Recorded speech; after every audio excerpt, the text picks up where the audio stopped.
So my name is Vibhav, and I'm from Manipal in India. So my area of interest is basically related to international relations and geopolitics. And to bring in much more focus, I look into South Asian politics, uh, issues of terrorism and counterterrorism, rise of China, and many more areas that I would like to cover.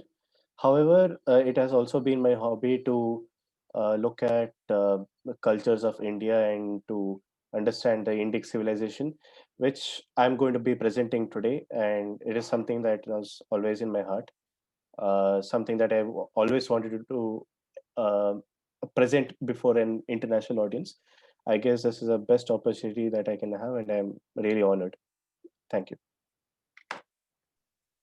Thank you. Uh, Leticia, Ademar, Paul, who wants to talk, to present yourselves? I can go next. Okay.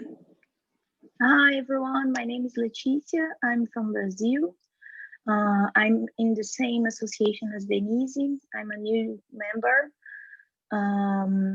because I've only started going through law school. I'm already graduated in international relations, and I've been drawn to law because I like to study human rights and I like to study the issues that are closer to my people, to Brazilian people. And I felt that studying international relations was getting me far from the Brazilian reality. And that's what drove me. And hello, everyone, again. And I hope you had a good week. Thank you.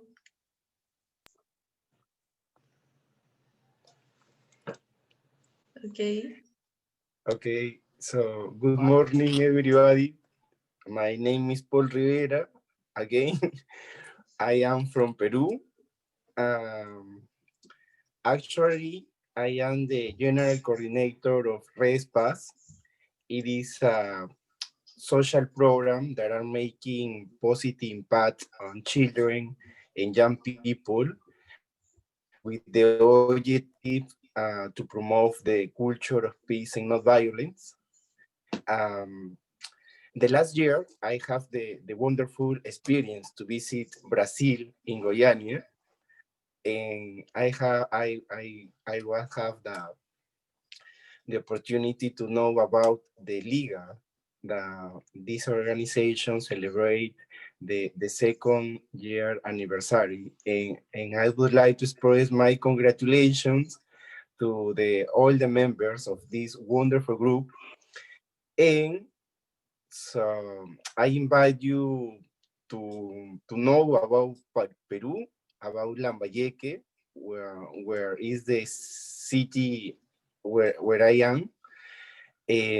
Because in the next month, share with you, I share with Brisa, who is my colleague in Respas. We will talk about of of Peru.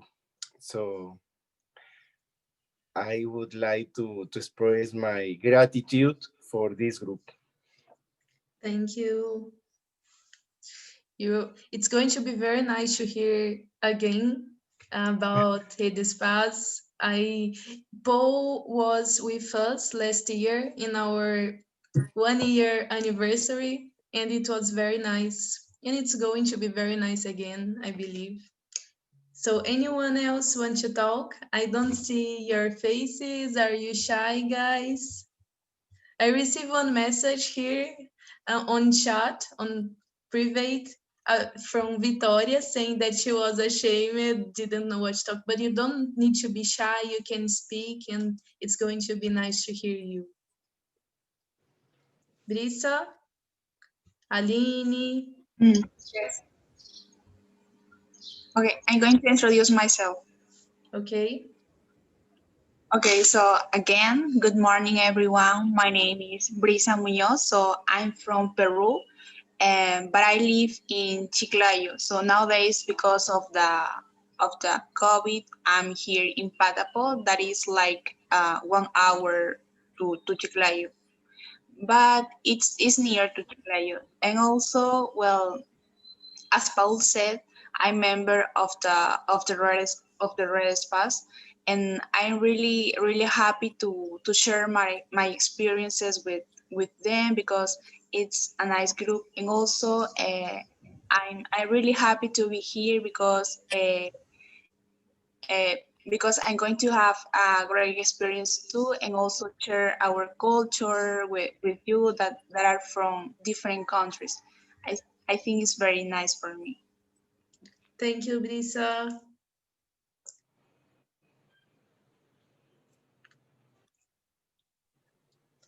I can introduce myself if you want. Okay. My name is Aline. Hi, everyone. It's nice to meet all you here. And I'm from Brazil. I'm here in Acre. It's a state placed at the north of Brazil. So here is also 7 a.m. like in Peru for Paul. So it's very early for us, but we are here.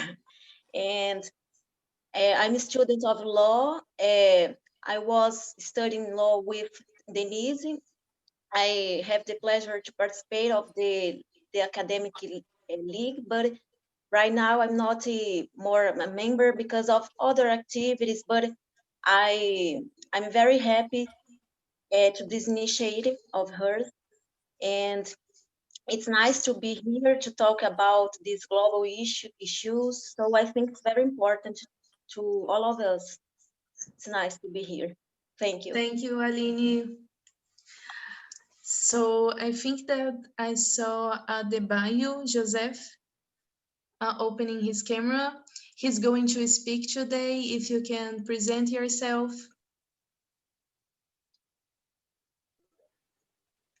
All right, good day, everyone. Can you hear me clearly? Yes, we can hear you. All right, so my name is Adebayo Joseph from Nigeria. I'm currently in Lagos, Nigeria, and I'm a postgraduate student of University of Ibadan Business School, where I'm studying entrepreneurship and operations management. I have great passion for community building.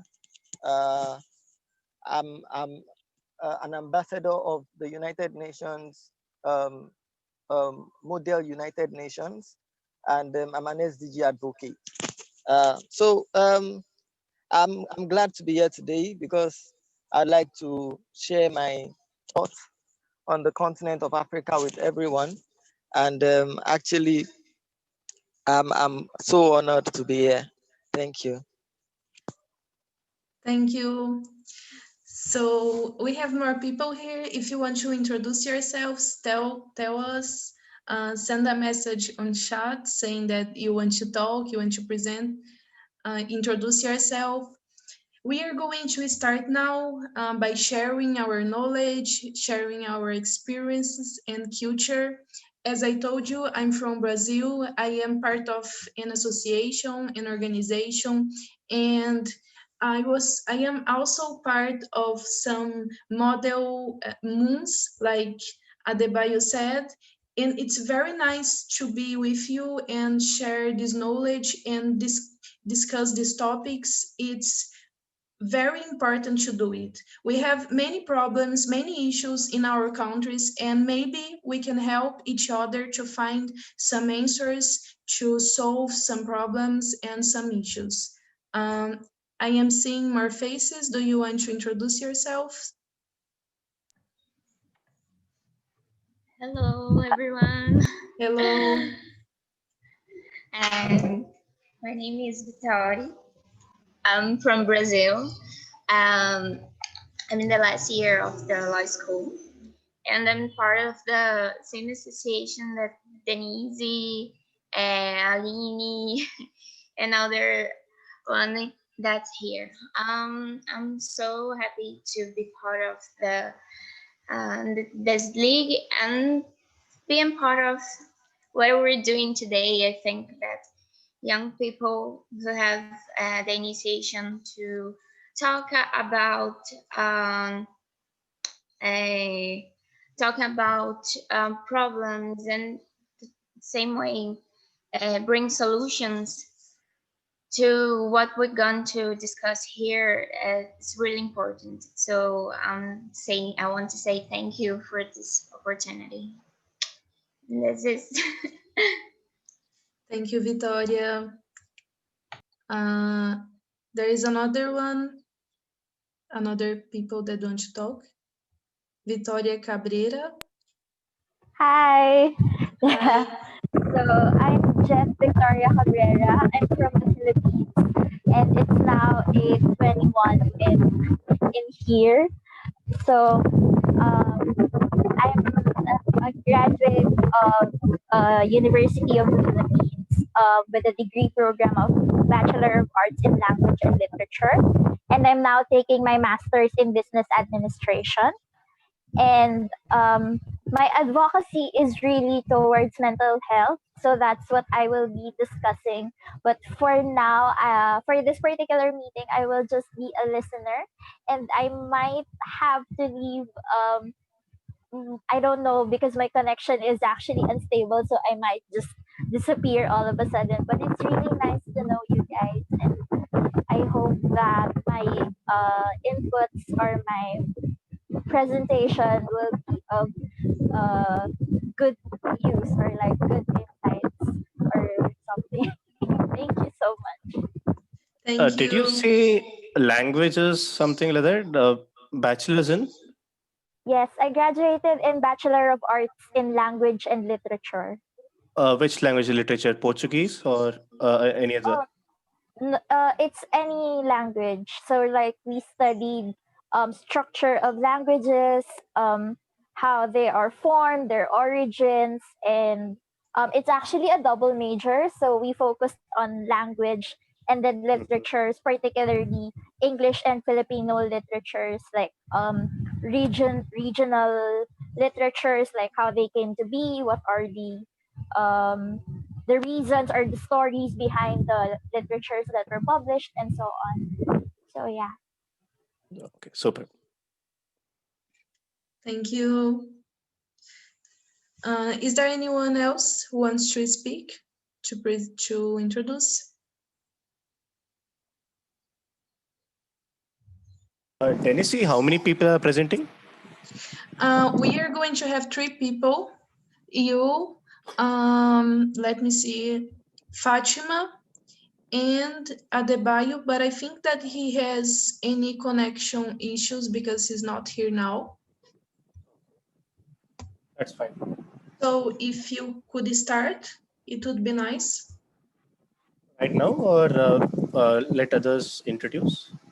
I think, I don't know, let me see. I asked if anyone else wanted to present, to introduce, but I didn't receive answers.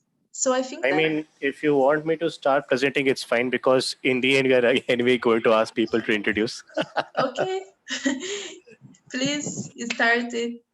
Anyway, yeah, that's what I do. Uh, host disabled participant screen sharing.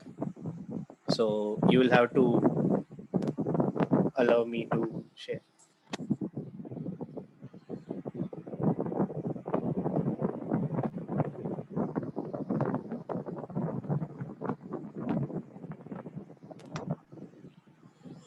Okay, it's okay, you can share now.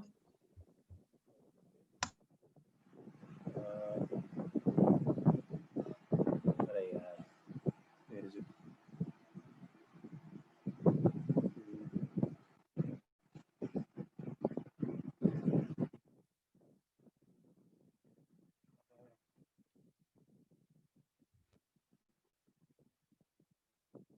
Can you see what I'm doing? No? No, we don't see. Oh shit, wait. Oh yes, now we see.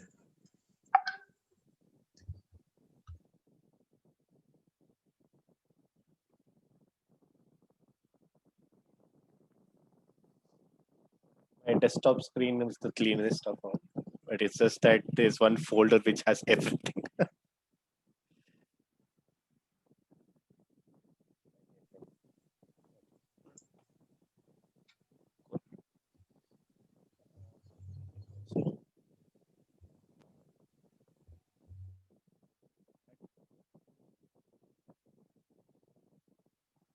Okay, is it visible?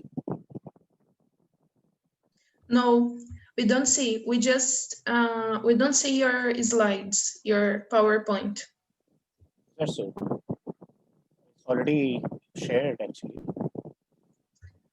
We are seeing just a white page, like your desktop global voices, No, but no, I we have don't. already entered. Wait, Yes, can you see now? I don't see anyone. Can anyone see it?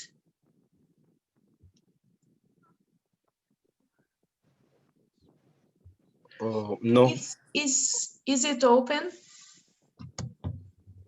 Yes, I see the boxes and the PPT presentation, but it doesn't know. Okay. Denise, I'll do one thing. I'll send it to you by Okay. mail, and could you share it? Okay, and I can share.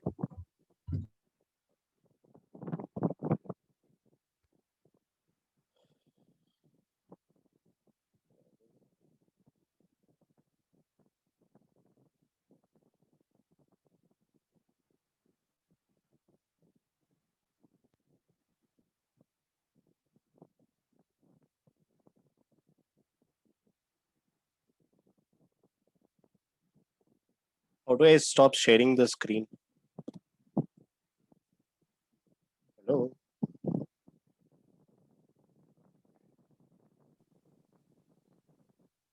I'm like I can't see the. Are you going to send to me? I will, but have I exited from it? The stop sharing thing. Can you see me? Yes, we can see you, but I didn't receive your PowerPoint. Wait, hold on. Okay.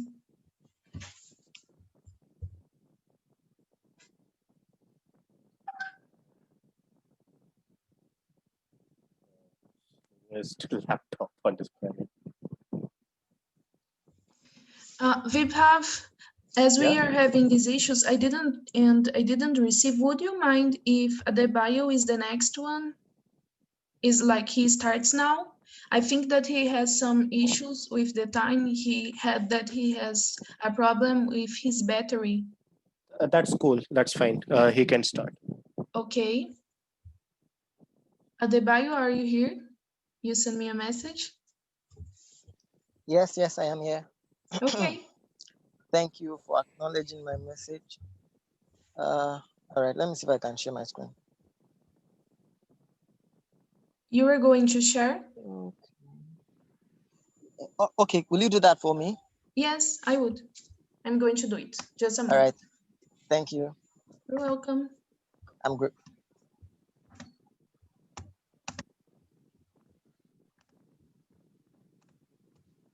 Do you see it?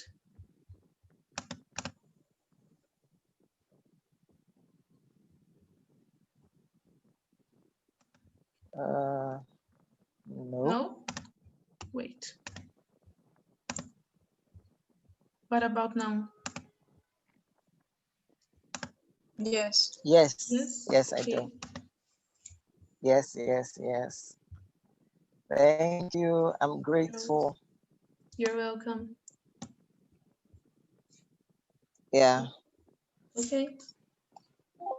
All right. So once again, Your Excellencies, my name is Adebayo Joseph, and today I'll be talking about Africa, the next big thing. So I'll be using Nigeria as a case study because, as we all know, I believe Nigeria clocked 60 this year. And really, my major challenge, I'm just trying to give a background to what I'll be sharing. My major challenge has been how will a country as old as Nigeria is unable to get a grip on the nation, as it were. So I have a passion for solving Africa's social problem because it is massive, and there's going to be a need for a lot of fixing in that regard. So I'm doing this because it's core of what I do, and I've been working around community development, human capital development for some years now. And I believe the greatest gift you can give to the continent is actually empowering its youth, actually training the youth, as it were. So I'm in introduction right now. Uh, it is imperative to note that social problems don't just go away magically. We need to roll our sleeves and begin to look for ways to solve them as we see them. So we cannot fold our arms and just watch things go the way they go. Um, the major challenge you're having is a challenge of leadership, and how best to solve that issue if not raising the right leaders. I believe that's the way forward. So we need to provide a solution to the problem of Africa, which is majorly a leadership problem. There's been so much agitation in the African continent because we are in a season where we have birth pangs. We need to see things evolve. We need to see things get better. There's been a certain mindset that has been ravaging the continent that I believe we should put a stop to and begin to reorient our people. We need to start re-engineering the minds of the African youths, as it were. So Africa's greatest asset is its people. The people of Africa are the greatest assets of Africa. Like, we have so much human capital, so much human capital, that if we put the human capital of this continent to work, we'll get the best results we can ever get. Right? So uh, to truly liberate Africa, the young people must be empowered. Then what do I mean by the young people must be empowered? We need to really craft out curricula. We need to craft out some mind-bending uh, principles for the young people of Africa.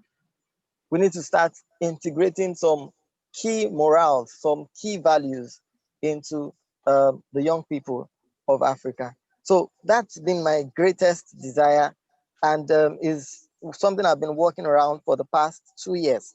I actually run a startup called Carries Bees Africa, and it's a learning and development organization where what we do basically is to train the young people of Africa. We're trying to shift their mindset. We're trying to, as it were, bring some uh, urgency into the development of these guys so that we can see improvement in the nation. So I believe if we don't train these young ones, it's going to be very difficult. It's going to be very hard to see any kind of improvement in this continent in the next decade. So there's this talk around 2030. There's this talk around 2030. I mean the SDG goals, right?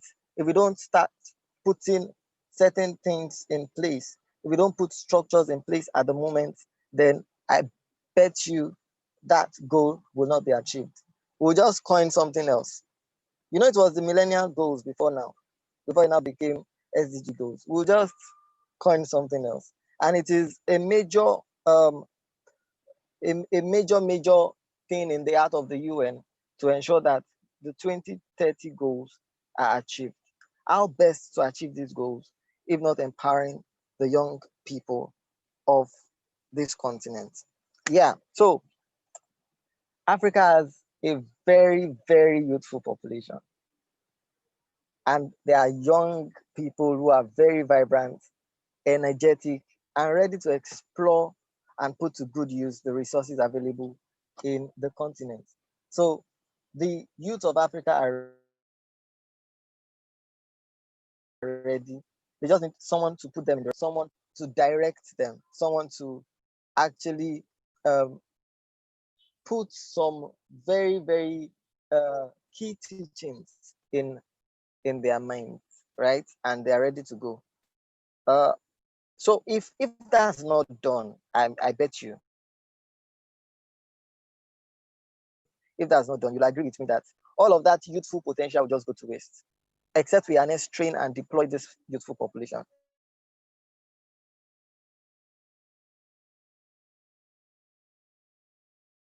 If the youthful population are not harnessed, the continent of Africa will remain the way it is. So there's been a lot of agitation in Ethiopia, in Nigeria, and some other key parts of Africa. And I would say the solution to this is just re-engineering the mind. The solution to this is just unraveling Africa's great potentials. So yeah, that will take me to my next point.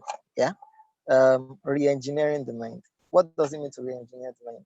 It just absolutely means to reorient the people of this continent, to reorient the young folks, and just how will I put it? Craft a new way of reasoning for them. Craft a new way of reasoning for them. So I'll say to you, I'm like this because of trainings I've undergone, because of some people who have impacted my life. And if we don't impact the life of others, then I'm sorry, there's nothing that would happen to their mind. Meaning their mind will just be fallow, no value, no they will just be shallow folks. And there's nothing shallow folks can do for this continent. We need to raise guys who are strong, guys who are very, very focused, and we need to raise visionaries. So yes, the best gift we can bequeath to the young people of Africa is sound education, yeah, sound training. So education is not something that happens within the four walls of a school. Education is way beyond that. I would say that is just academics. What happens within the four walls of a school is academics. Education is something that you learn from and can learn from anywhere, right? What we are doing here today is education. I'm not doing this because of maybe academics, because of what I studied in school. No, I'm doing this because it's the passion I have and it's something I have educated myself on. So if we can educate the young people of Africa, then we are good to go, right? Creating a roadmap that will chart their course from where they are now to where they ought to be. So education is that vehicle. Education is what will take them from point A to point B, right? We can start creating, and I'm this kind of person that loves creating programs, programs that we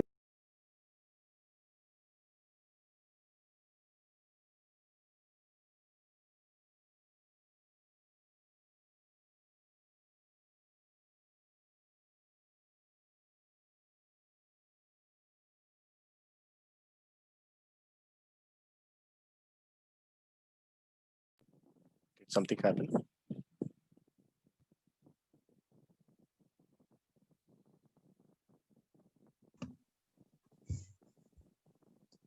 Hi. hello. Yes, we hear you Sorry, now. very sorry for that that interruption, right? Okay, we hear Yes. you. So as I was saying, we really need to craft a roadmap for the young people of Africa. And I know it's not something that one person can achieve. It's something that we all need to put our hands together to do, right? That's the work of collaboration. And it's actually part of SDG goals, goal 17 of the SDGs. Uh, it talks about partnership. Yeah, so I haven't said that. Um, in Africa, we have all it takes to be a great people. We have what it takes to be very, very, very great people. If only we can create the right working environment. So I believe we have so great potentials that if we can create the right working environment, can be judiciously used, and the continent would be better for it. Yes. How many more minutes do I have?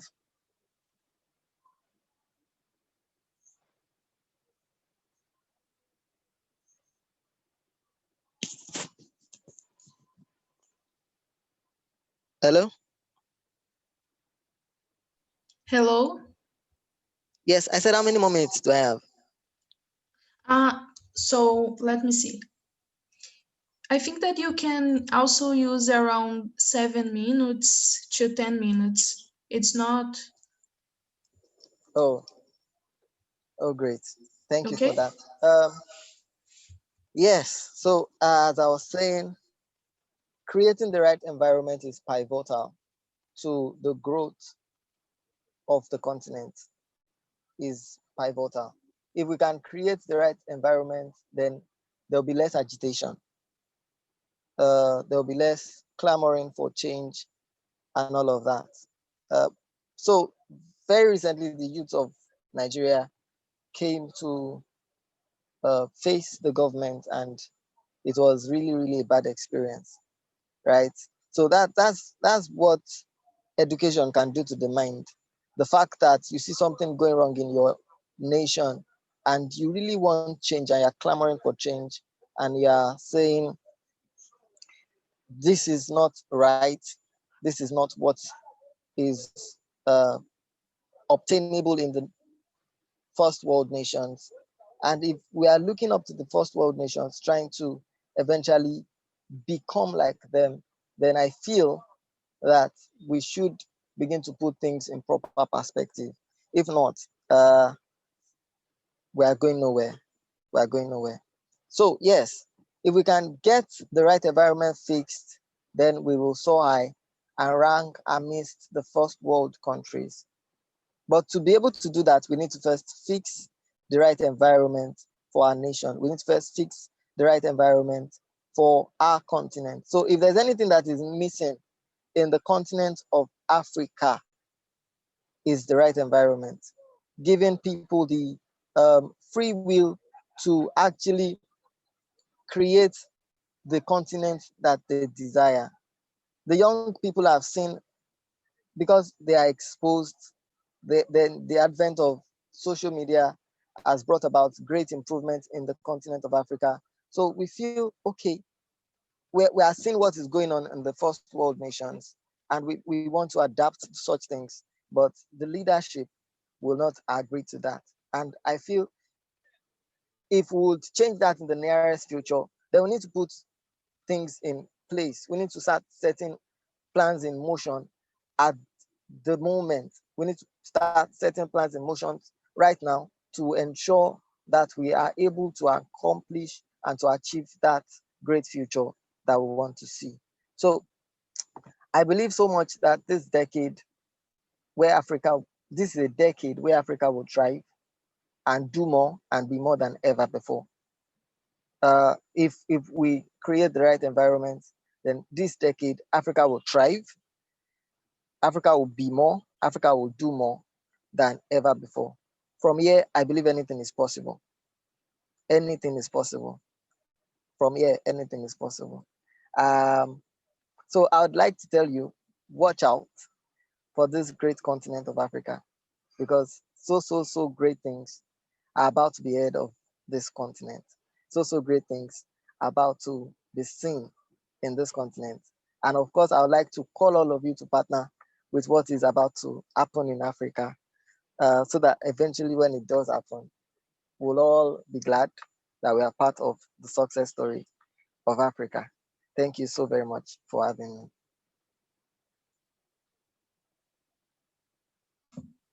Thank you.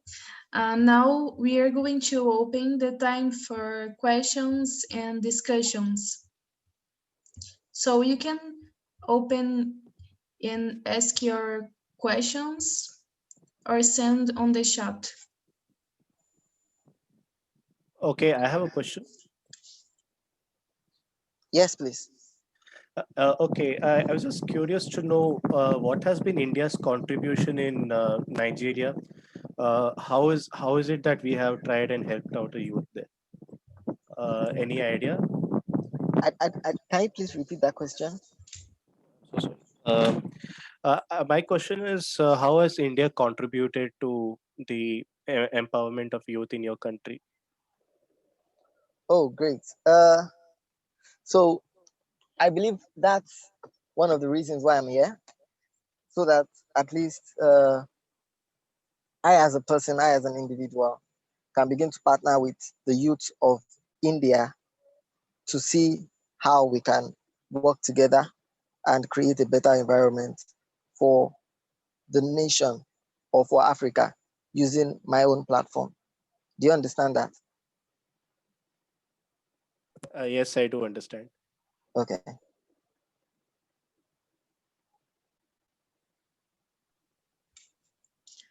Okay, do we have more questions?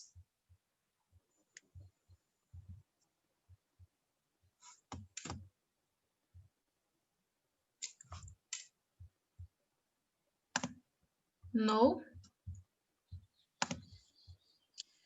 So I want to thank you for your words, for your knowledge, and I hope we can help you to achieve your goals. And I believe I really enjoyed listening to you, and you sent me some messages. We talked a little about what you were going to talk today, and I also agree, like for Brazil, that the same thing that you told about Africa, that if we empower the young people and if we have a better education, we can achieve our goals and have big things here.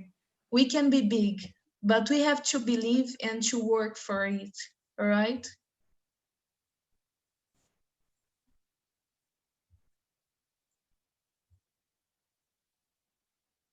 Okay. Thank you. Thank I you very don't much. hear. My network is misbehaving. Sorry about that.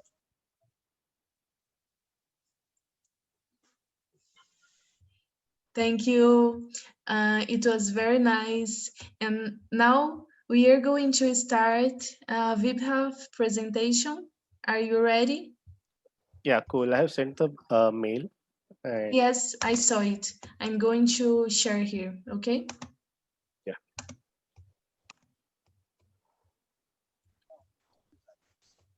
Just a moment.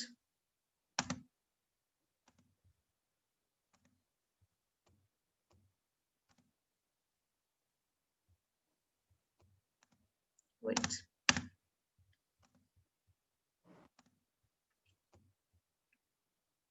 Do you see it?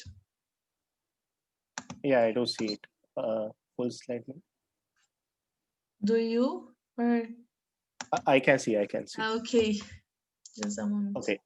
Super. So my topic is understanding India as a civilizational state.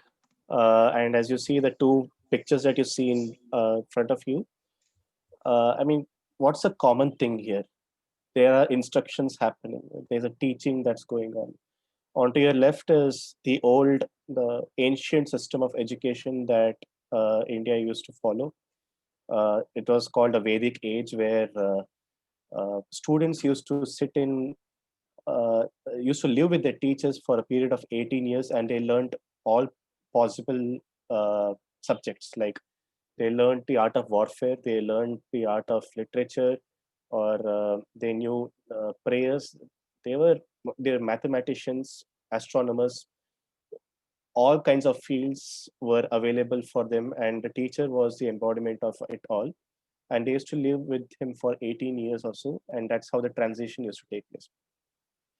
To the right is the battlefield of Kurukshetra. Kurukshetra is a real one. It's there in the state of Haryana in northern India, where the famous Mahabharata battle took place. Mahabharata means Greater India, the translation. And you can see the two armies belonging to one side called Pandavas, who were the five brothers, and on the other side, their cousins called Kauravas, who were 100 brothers. So ultimately, the Pandavas win the war, And what you see in the scene is one of the Pandavas called Arjuna, who is kneeling down. He's talking to the god. His name is Lord Krishna, and he has like hundreds of questions. In case you're interested to know much more about Hinduism, I would suggest you can start with Bhagavad Gita, because that is basically a conversation between Arjuna and Lord Krishna. And it is said that whatever questions you have in life, it has an answer ultimately. Anyway, next one. Okay, so this is the fun part. This slide is a little fun. So India is generally pursued through secondary propositions and lenses, meaning that we all have some sort of an inherent bias that has happened over a period of years due to, let's say, projections by the media or through movies or something. Positives is that many people do believe that India is a land of diverse culture. Then there is Bollywood, where there are beautiful actresses and good-looking actors. Then there's cows everywhere. It doesn't matter wherever you go, but even in if if red light does not stop your car, probably a cow will. Okay, so that's the general notion. Fourth is a diverse cuisine, and I always emphasize this that in India, if you travel every 30 kilometers, you will see a different culture, different people, different traditions altogether. However, there are negative stereotypes as well, that millions live in poverty, hence it makes India a very poor country. That's what is generally thought. Then increasing crime rates like any other developing countries. Lots of pollution, definitely. We have New Delhi, which is quickly catching up with Beijing and other cities, and unhygienic living conditions as a result of poverty. Then you would have heard that India is a land of snake charmers, where a person can play a flute and he can make a snake dance.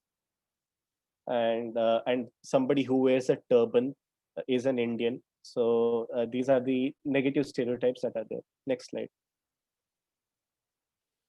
Okay, so what is a civilized nation state? So uh, what we are actually looking at, or what we are really into today, is that we are living in nation states, which is based on Westphalian order, meaning that you respect borders, you respect something that was drawn by the Europeans, over a period of time. But civilization state is a little different. It is looking at what has been inherent in your country, or for a very long time.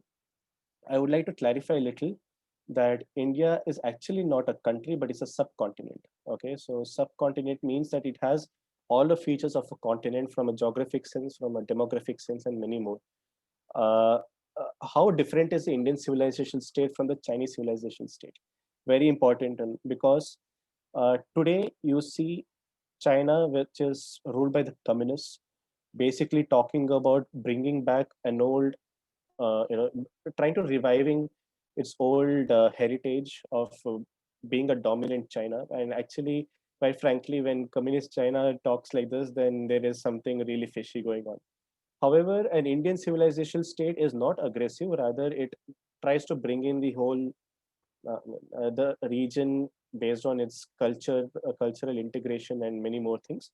And we often use a word called Vasudhaiva Kutumbakam, which means the world is a family. Okay, so you can understand that how important our rootings are.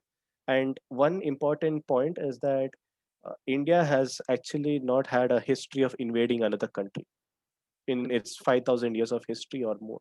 So it's never invaded a country. Is a current discourse similar to the views the Nazis had under Adolf Hitler?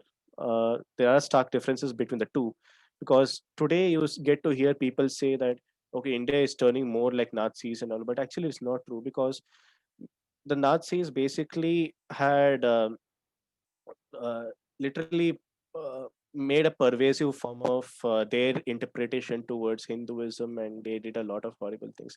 For example, the swastika, they actually tampered with it, and they considered that that's the true one. And Adolf Hitler was crazy enough to call himself as Aryan, which is all bogus. So, what is India's identity? So, this is a question that has always been there in people's minds. Is India a country that was born after 1947, or was it always a country before that? That is around 10,000 years or so. Maybe I'll give you an image by going to the next slide, I'll be able to clarify that. All right. So you can picturize how India looks on the present map, but this is a civilization map. As you see, you can see Pakistan, bits of Afghanistan, Sri Lanka, Bangladesh, Nepal, and Bhutan coming under one color, meaning that this is the Indian subcontinent. However, the ones that are in yellow brownish color, that is apparently those regions where India has had some sort of a trade relation and has had a cultural relations. That is why if you go to Indonesia, Thailand, and some other countries, you get to see Hindu temples. In fact, Indonesia's currency note has the picture of Lord Ganesha, which is a Hindu god of learning and knowledge. Okay, he's the elephant god, so probably you would have seen him many a times. And while the white, that is China and Japan and Korea, you can India has exported Buddhism to them. And if anybody is interested in Korea today because of K-pop and just wants to know a little more about how India and Korea is related, then I'll let you know about it. Next. Okay, what were the contributions of ancient Indian civilization? Very interesting again. If the This is my belief that if the modern world is as it is, the Indian civilization, much like its contemporaries, laid the building blocks of what we wish to see. So whatever it is that we are seeing today, we have to owe it to our ancient civilizations, whether it's Egyptian or Mesopotamian or of course Indian as well. Sanskrit, which is called mother of all languages, let's be honest here that there are chances that even in when you speak Portuguese, there could be some word which has its rootings in Sanskrit. We'll have to do a lot of research, but then we'll eventually get there. With very subtle things we might miss out. So we'll have to check. It's a scientific language which can be connected with different space agencies today. So if you want to get into NASA and you want to know how to work on really tough computers and systems, and if you know Sanskrit, it becomes easier to learn. So because the language is designed in such a way, you can say. Uh, Also, Germany's universities have made Sanskrit as a little compulsory so that they can technologically grow much more superior in times to come. So these are the contributions in fields of sciences, medicine, and these are people who I mentioned, Sushruta and Charaka. I don't know what you people say in other countries. How do you start in the field of medicine? But generally, uh, I have heard that uh, that that students will learn about Sushruta and Charaka before starting their medicines at the practice. So Sushruta is basically uh, the person who's actually started plastic surgery in the world. Okay, so and he knew the art of surgery, and all these scalpels that you see today, certain instruments that were actually copied from him. So you can always check the net and you can find out. Charaka is like the father of Ayurveda, which means that he managed to collect a lot of herbs. He even documented them. And even when you talk about anesthesia today, he knew the art of converting chloroform into something that can make you unconscious, which helps in surgeries. Astronomy, Aryabhatta and Brahmagupta. It'll get much more interesting now. Aryabhatta, uh, uh, okay, so many of you would have assumed that Copernicus was the person who actually ascertained that the world orbits around the sun, but actually Aryabhatta, who is 1,000 years much older than him, was the one who actually correctly deciphered that the Earth orbits around the sun by around 365.25 days. That's what he actually calculated. And he rightfully got the circumference of the Earth also right. And he said that the Earth is round as well, like sphere. Brahmagupta is like the person who was Newton of India back then. He actually discovered gravity. So this is going to be a bit of a shocker for you. Anyway, mathematics. Uh, Concept of zero. So whenever you have written something and if you have to write zero, then you will have to thank us for this. Then decimal points has come from India, and calculus is also has some rootings in India. Pythagoras theorem, I am a little doubtful. It's disputed because Pythagoras is very easy to do. Okay, it is so easy that there are chances that multiple number of people would have discovered on their own in different parts of the world. So Pythagoras was a traveler himself. He came to India, he learned few things. Maybe he would have learned it from there, I don't know. Physics, Maharishi Bharadwaj. Wilbur brothers had invented aeroplane, but Maharishi Bharadwaj actually had created a flying object, uh, something which resembles more like an aeroplane. Maharishi means the great sage. Uh, and Canada. Have any one of you heard of John Dalton? John Dalton is the one who came up with the atoms theory, I guess, with nucleus and all that. But Canada had already mentioned about atom theory 2000 years back. Okay, next slide, please. But what happened thereafter? I mean, like, if India had really done so well over a period of 1,000 years, why is it that we have come to this stage where everything looks very blank, which is not so India like? So there have been various invasions on India in the medieval period where lots of temples and universities were destroyed. And temples weren't exactly places of worship alone. They were also places where knowledge used to get transferred to students and all that. Universities were places where people used to go for higher studies, and even foreigners used to come and study there. Then came the death blow of probably whatever was remaining. That's the colonial rule of the English, especially, who started imposing their own culture slowly by, let's say, imposing English as a medium of instruction and using Persian as a language in the courts in the government, which kind of sidelined Sanskrit over a period of time, and that was the end of it. Uh, but is there hope for it? Because there is a debate that I personally believe that India's ancient culture is not dead yet. You'll still have to go to rural areas, and you'll still see that people follow the traditions as strictly as possible. Okay, there are chances it could be comatose or it could be just sleeping altogether. And post independence is, I must agree, Letitia had said it right in the chats. Yes, she had mentioned it. It's not just a colonial rule alone.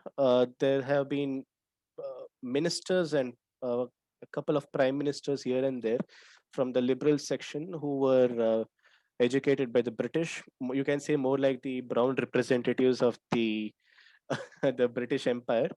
When they got to represent the independent India, they actually wanted to westernize India a little so that it can come out of the era of superstitions and uh, look at things in a much more broader and more modern and more uh, present kind of scenario, right? So, but they had missed out on these values that actually make India as India.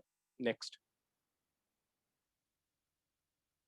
Okay, so what's the road ahead? And these are my solutions. That the next 10 to 15 years will be crucial for India because currently the government that is in power is Narendra Modi's Bharatiya Janata Party, which is basically the right wing conservative government, uh, which I feel is still into politics and isn't much into looking into preserving the cultures or trying to enhance the cultural importance. But I guess we need to give some more time for them to actually make some changes, or else we ourselves have to take steps. Next, promoting Indic studies and research. Study about India, come here, learn Sanskrit, learn the scriptures. That's the best way you can do. And institutions have to go ahead with it. My this should have been my first point actually, that if you free temples from government control, it could actually help because see, India is a secular country, as we have often learned from childhood in India, and many countries around the world also acknowledge that India is a secular country. But which secular country would hold, where uh, in which secular country a government controls a religious institute? It doesn't. Uh, Places of worship, it doesn't happen. So then it's not exactly a secular state. But if we free temples from government control, you can actually improve welfare programs. You don't need the governments to come forward and spend a lot of money on, feeding the poor or something of that sort. Actually, the temples have been doing a lot of philanthropic works more than anything else. Like lakhs of people, I mean lakhs, like hundreds and hundreds and thousands of people have been fed on a daily basis by temples. Even to this day, imagine what would have happened if they were freed. Okay, so the government can concentrate on free market economy and all that, and we can bring it back. Develop platforms to challenge dominant views. What we are usually saying is challenging doesn't mean that you uh, go against everything that is there. You challenge in the sense you have to just basically ask questions. There is nothing wrong in asking questions which might sound a little embarrassing. There's no such thing as old and new here. Certain times old is good for us. Old is gold, as we say. So there needs to be a synchronization. Somewhere we need to have a middle ground, and that can happen only if we have some sort of a debate that happens. And rejuvenating Sanskrit for various purposes. I guess we are on this trajectory right now, slowly and steadily. Next, please. So, Dhanyavadaha, which means thank you in Sanskrit. And that man in that posture, he is saying namaste actually, but you can say even thank you like this. Uh, so, yeah, thank you. Thank you. It was very nice. And I see that we have, like, as I said before, that Africa and Brazil has some things that are close. I see that we have some points, some topics really close to, like, the discussion is the same as it is in India. I think it was very nice. Do we have some questions?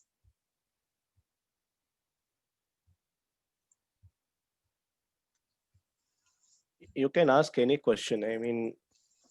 Uh, India is such a question. India is the thing is, I have so much that probably 20, even 20 minutes of a presentation isn't enough. If I had to come up with a course, it will take 10 months or so. But because it's a big country with lots of things and it can't be told in just 20 minutes. So if you have any questions, you are free to ask. I think Yes, that's Vibhav, Yes, congratulations for your presentation. So I think that India is an amazing country around the world. And I see the videos that you sent the last date for in the chat on WhatsApp, and it's very amazing. Thank you for it. So I listened to you about Krishna. This is you say during your presentation about Krishna. What is it exactly? I'm so sorry. What did you say exactly? India is a Uh, you say about Krishna. which slide is it? Could you please tell? Uh, Do you explain about Krishna? You mentioned it during your speech.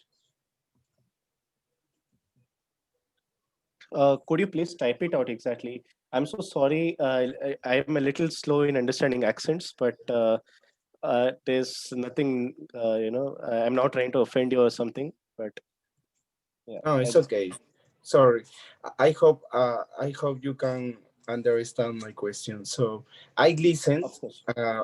some word about Krishna. Oh, He okay, might be Lord talking Krishna, Lord about your Krishna, God, correct. Krishna. Yeah. Okay, Lord Krishna. What Yes. what what is it? What is it? Okay. Going by Indian mythology, uh, for example, in Islam you have God, that is Allah, and in Christianity you have God as God, right? In Hindu culture, you actually don't have the concept of God. Rather, you have three supreme beings. One is Lord Vishnu, who is a preserver, Lord Shiva, who is a destroyer, and Lord Brahma, who is the creator. So uh, when you are all merged together, it's called Paramatma. Now, Lord Krishna is one of the 10 incarnations of Lord Vishnu. So, and this is very interesting. Uh, why I'm saying this? It's called Dashavatara in Sanskrit. Okay, uh, it- Lord Vishnu takes form of somebody or the other, or some being or the other, comes to the earth to vanquish evil. Okay, and if you look at the process of incarnations, you can see that it depicts the evolution, Darwin's evolutionary theory. uh, I mean, the world started with in aquatic animals, then it came to amphibians, then creatures walked on two legs, and then human beings came up, something of that sort, right? How eventually we developed. So Lord Krishna was one of those avatars. He's he is a god, because based on Bhagavad Gita, they Arjuna asks him, "What are you?" I mean, the person who is kneeling down there, he asks, "What are you?" He said, "I am God." So, and he says, This is just a form of God." If you have seen how Indians worship, we go to temple, and then you see an idol, right? We are not worshipping stones alone. We are just, it's like, you can't always close your eyes and start imagining images, because your concentration gets diverted quite often. Your mind is always is chattering all the time. It keeps talking, it keeps diverting. You might end up looking at other things which is not even important. So you look at idols and you start worshiping, right? Idols are just basically a form where you think that God looks like him, and hence you worship. You can always worship a tree also, for all you know. So yeah, getting back to your question, Lord Krishna is one of the 10 avatars. And That so it's very very interesting about it when you super. mentioned. So it's okay. Thank you, thank you, That's okay. Vivat. I'll send you materials later on. Yeah. One of them had a question. uh, okay, so Khizran had two questions, I believe. She asked me why India is considered a subcontinent. Okay, from a geographical sense, a continent is having peninsula, it has plains, it has mountains, it has deserts, uh, uh, and many more things, whatever you know on this planet, right? India has it all.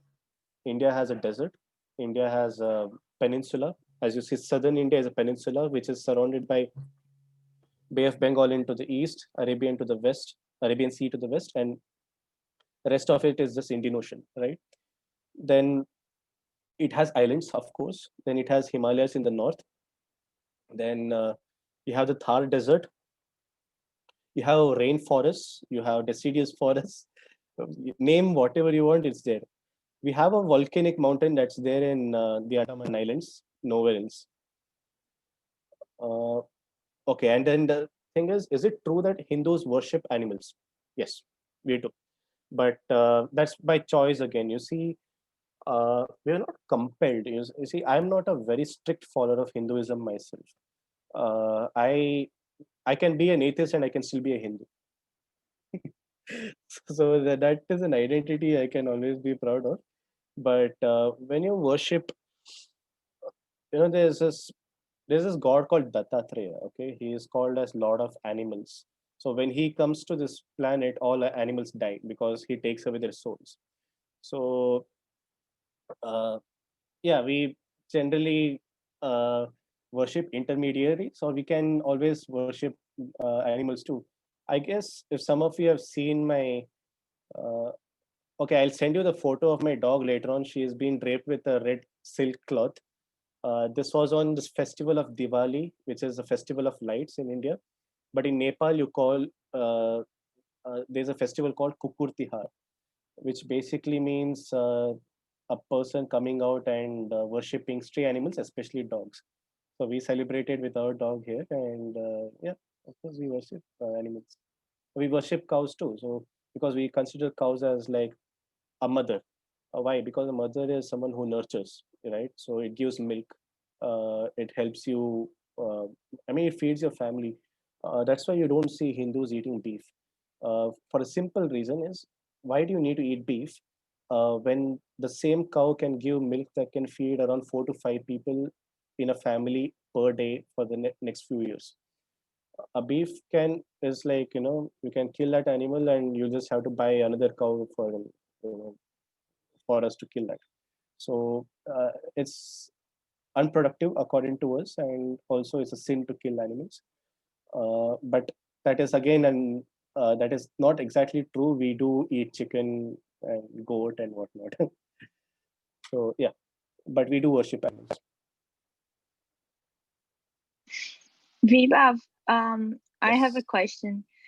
Both our countries struggles have has struggles with fighting stereotypes, and I'd like to know from your viewpoint if you could tell us a little bit about how those stereotypes seem to like pollute the view of everyone who talks to you about India, because from where I stand, the way we see or India is showcased to us, it is through poverty and yes, maybe technological advances and things connected to telecommunications and all. But I feel like the country is so much more than just poverty. And of course, the inequality is an issue, and it is an issue all around the globe. But that's my question, how you feel about it, the stereotypes, and how you think that pollutes the view of India around the globe. Um, some of it is laughable, considering that cows are everywhere as a stereotype. So I think these are the things that are acceptable. Uh, when it is about poverty, then of course we do acknowledge that there is a lot of poverty. Millions of people are still living under poverty. However, look at our progresses. Before 1991, we nearly went bankrupt. We did not have enough money that could sustain the country for long, and today we are the fifth largest economy in the world. So, considering that, we have lifted many millions of people out of poverty. The stereotype can be defeated only if our machinery of public diplomacy is very strong, and I think both India and Brazil has to get on with this.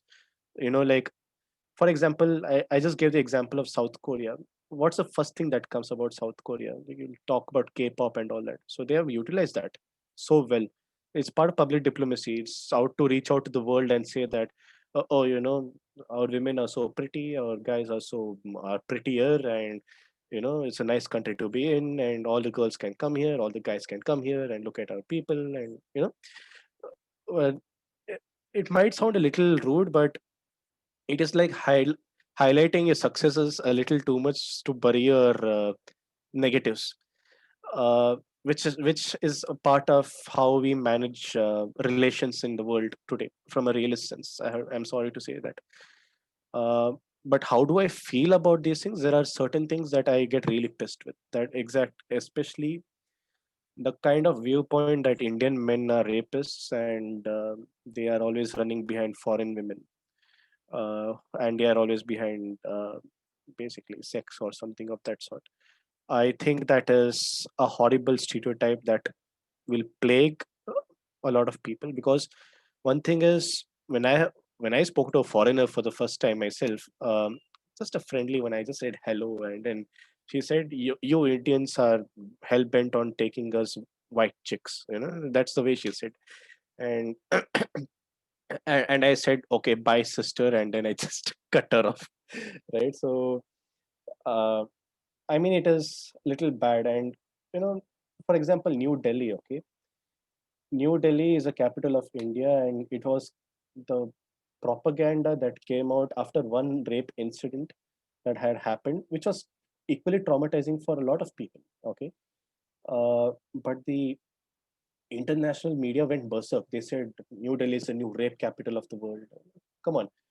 haven't you seen far more worse countries, maybe in the Middle East or Asia or Africa, where there is no law and order and still things happen freely and you just can't do anything about it?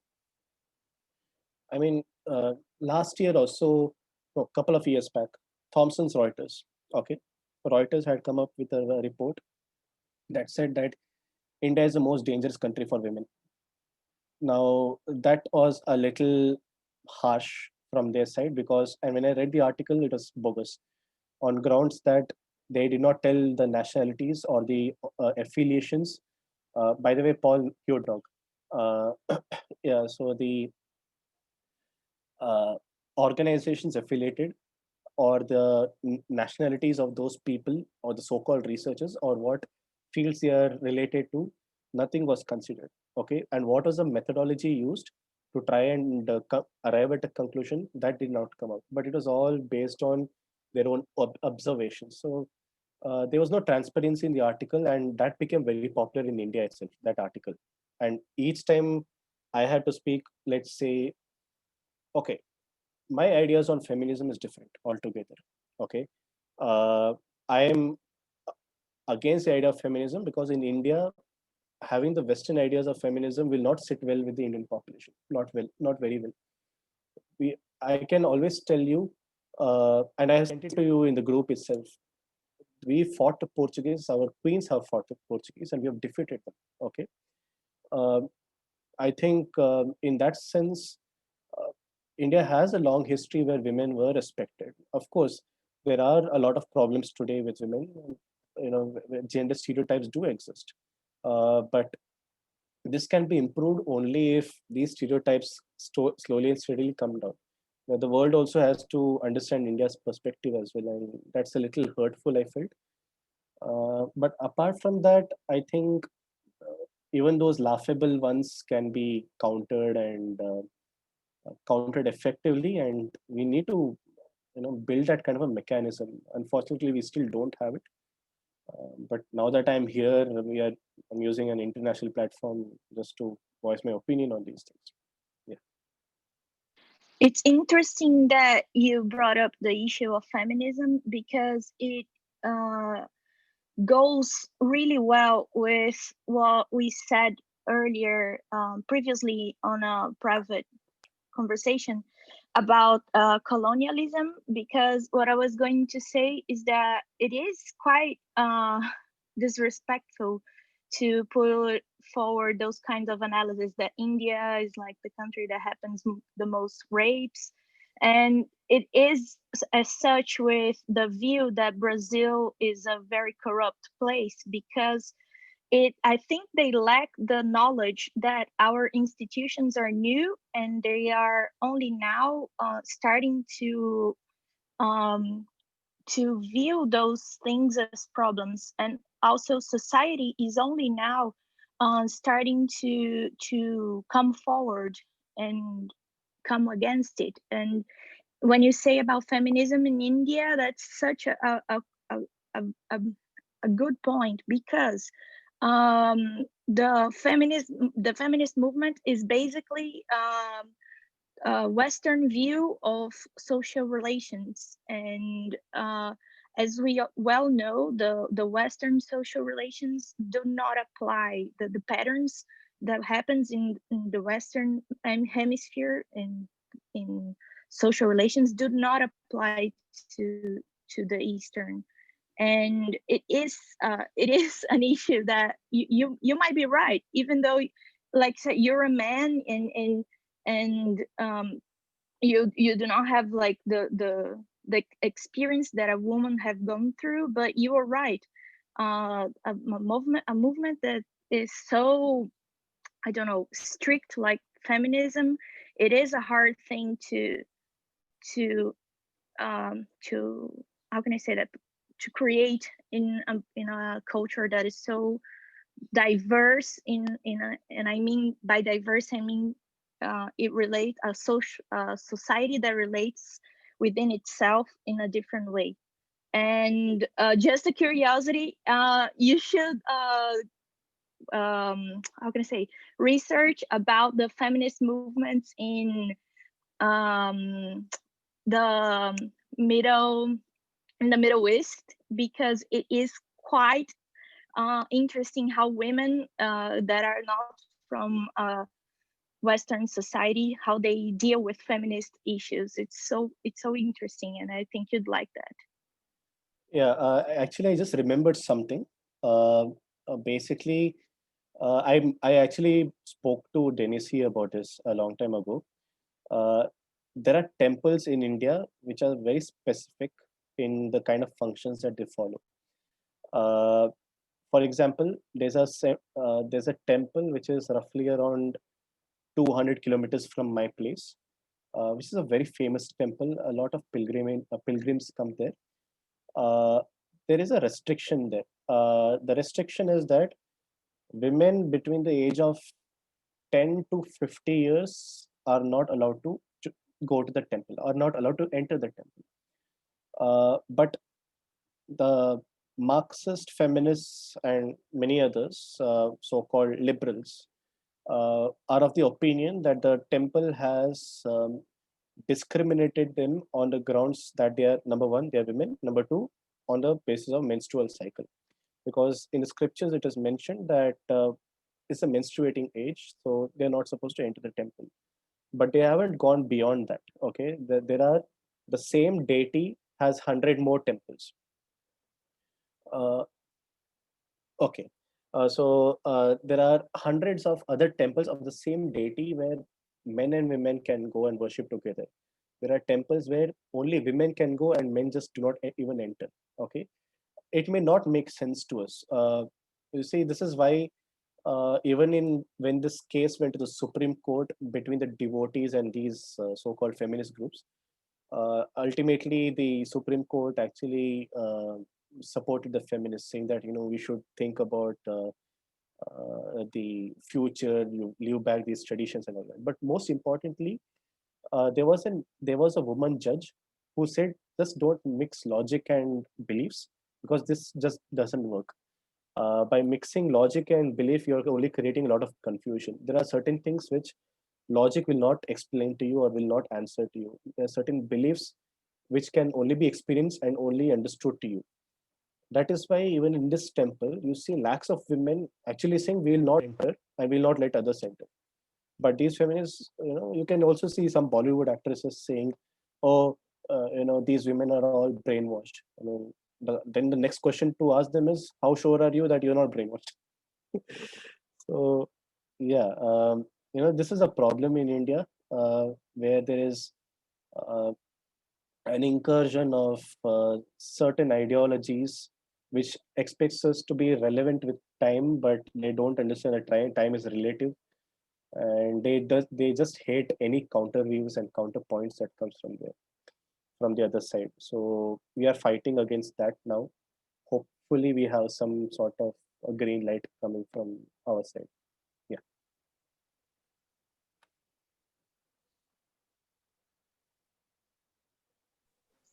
I wanted to add something.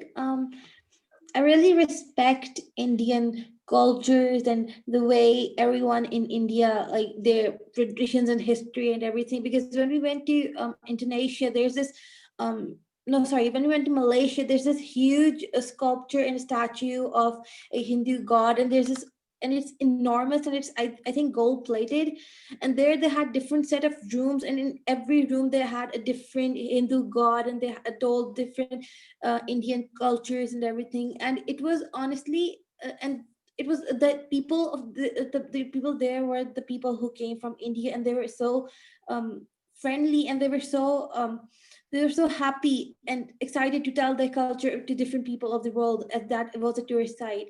So it really created a very good impression of India. But it's very sad to see that people the whole people judge whole countries upon doings of one certain person or one group of people. It's really sad to see that, and it's happening in many countries, not only India but many countries around the world. And it's just not that, like when you talk about pervasiveness, uh, if you see some Indian goddesses idols, they are actually naked. You will not see them having clothes on.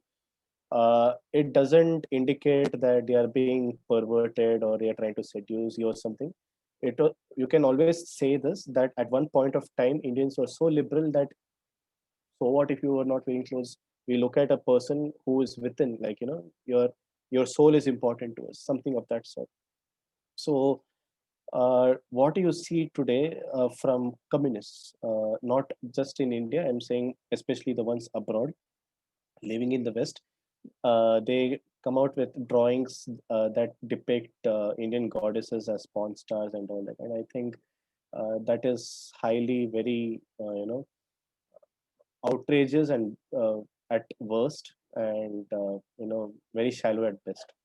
So I mean, like, I just can't come up with the right words, because see, I'm not as I said, I'm not a strong uh, practitioner of Hinduism as such, but that doesn't stop me from representing people who wishes to be a part of it. And yeah, like when you see people viewing everything from the so-called relevant perspective, that everything has to stick to 2020 and it should be in the 21st century and doesn't have any space for anything, but then they say, oh, let's welcome everything.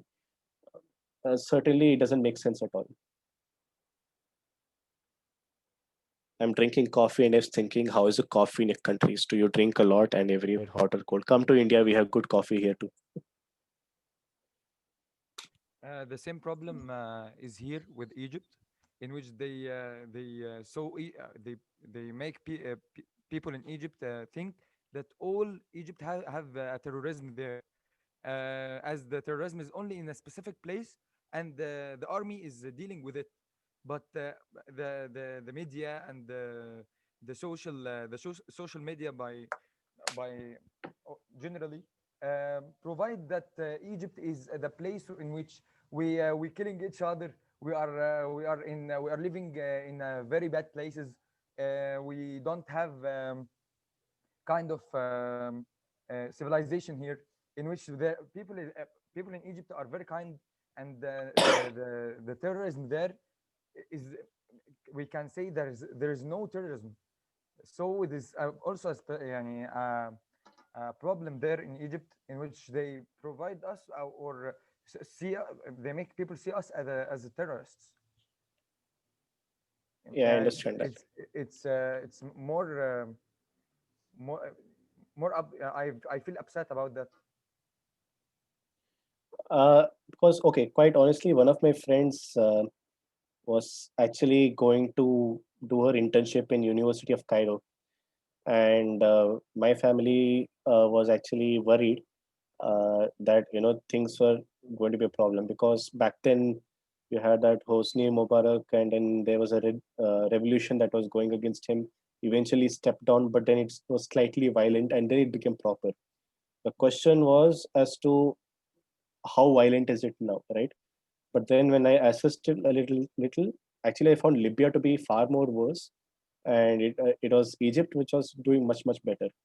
And the recovery that Egypt has made even after Hosni Mubarak is quite tremendous, because this Arab Spring, when it started, um, it did not help the countries a lot. Democracies are meant to uh, be deep rooted, and it should grow over a period of time.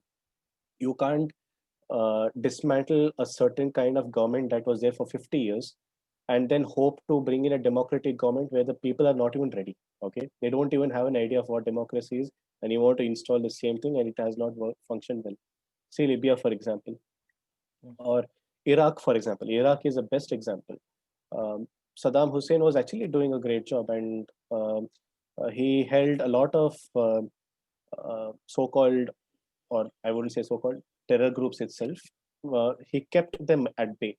But once he was removed, see the kind of problems that Iraq has gone through. You have ISIS and whatnot today.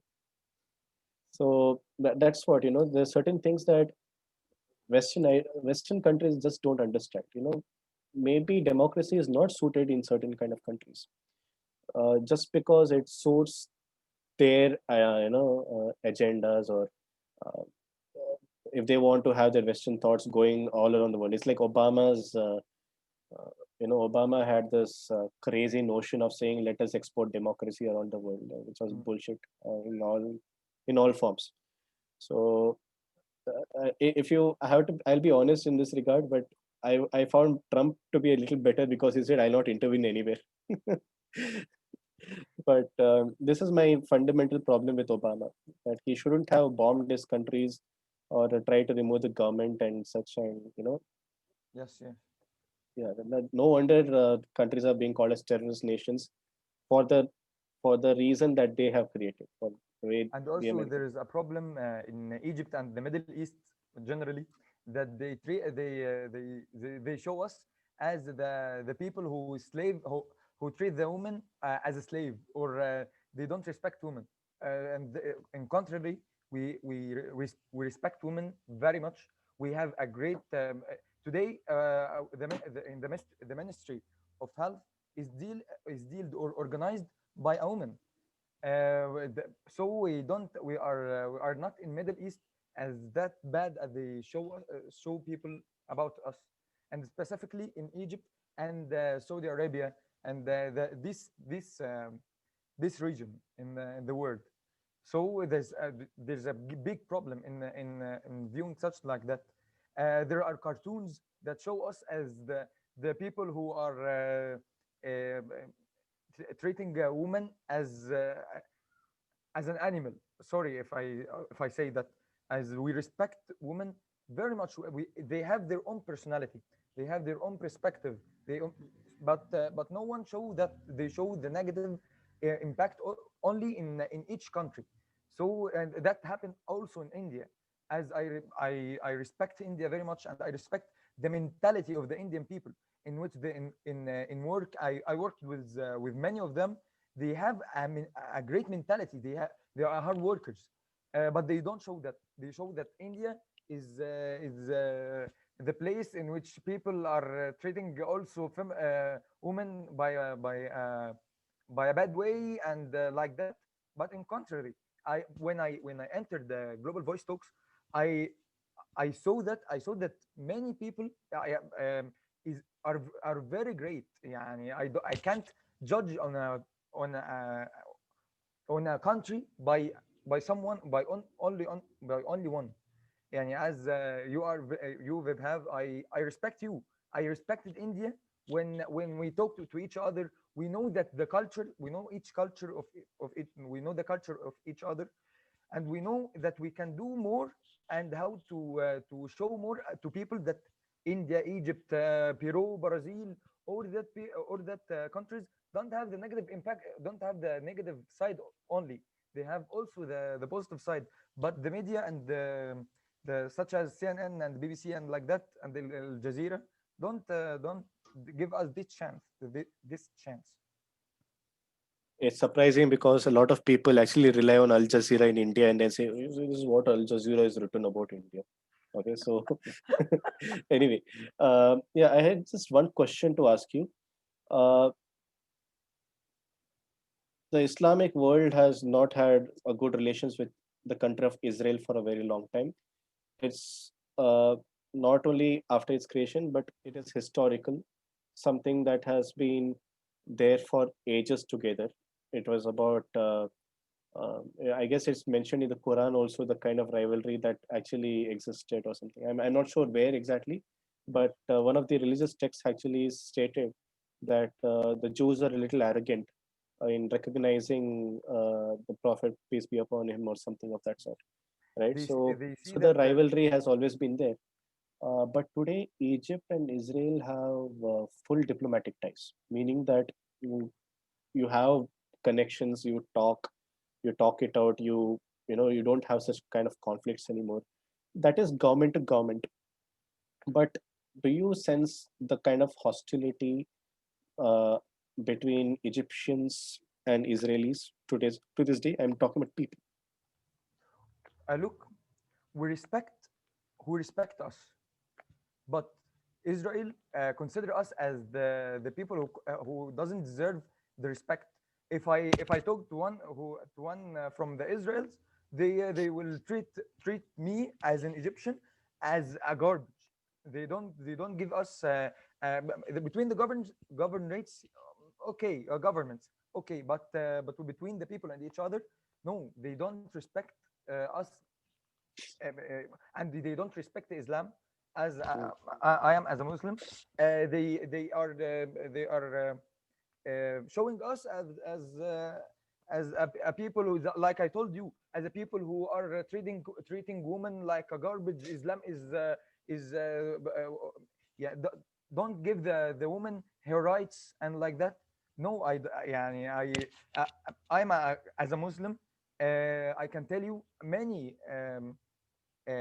sentences from the Quran that make the woman is above the man. يعني it gives the in the Arab countries before Prophet Muhammad sallallahu alaihi wasallam, peace be upon him, they were burying women under the ground when as soon as they are born. But after Islam has came, every woman have a her have her own job, have her own money. When her husband dies, she have her own choice to marry or not. Many things, but Israel or the Jewish religion don't respect the Muslims as we respect Musa and Isa and all the prophets. This is the problem. Okay. Okay, fine. Now, Denisi, you wanted to ask, right? Yes, I think we are having a great discussion here, but I have to interrupt you for a moment because I kissed Fatima is here, Khizran Fatima, and she was going to talk today, and I need to know if she's going to talk. Are you here? I sent her a message.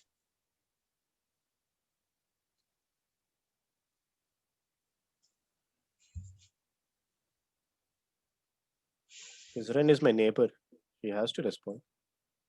He's a Pakistani. Right? Yes, she was going to talk a little more about Pakistan. She's from Pakistan. By the way, the coffee in Egypt is very great. We do a great coffee there. Come to Egypt and we will use the coffee you need. Okay, so we can visit you. Yeah, it's a great pleasure. She Wallahi, yeah. answered. She thought she's going to. Okay, when you are ready, tell us. Okay, if you want to share your templates. Okay. So about the coffee, I am always worried about coffee because I look. This is my cup of coffee. I really I'm need a not laughing strong. at that. I was laughing at Khizran's, YouTube video there, which We was have. at Did pause.